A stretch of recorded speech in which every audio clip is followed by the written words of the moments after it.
আজ ম্যাথ 36 প্রশ্ন। কোনো ভগ্নাংশে লবের সাথে 3 যোগ করলে 1 হয় এবং হরের সাথে 2 যোগ করলে তা হাফ হয়। ভগ্নাংশটি নির্ণয় করো। ধরি ভগ্নাংশটি x/y। এখন লবের সাথে মানে x এর সাথে যদি 3 যোগ করি, প্রশ্ন মতে x + 3y = 1। এটাকে আর গুণ করলে পাই x + 3 = y। এটাকে 1 নং ধরি এবং y এর সাথে যদি 2 যোগ করি, মানে হরের সাথে যদি 2 যোগ করি তাহলে তা হাফ হয়, তাই y এর সাথে 2 যোগ। তাহলে আর গুণ করলে পাই 2x = y + 2।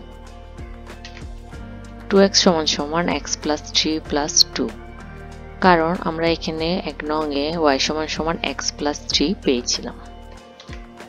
y = x + 3। এখন ক্যালকুলেশন করলে পাই x = 5। আমরা এই 5টা 1 নং এ বসিয়ে দিব। 1 নং হতে 5 + 3 = y।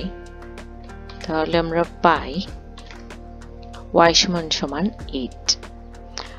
সুতরাং নির্ণেয় ভগ্নাংশ হবে 5/8। আল্লাহ হাফেজ।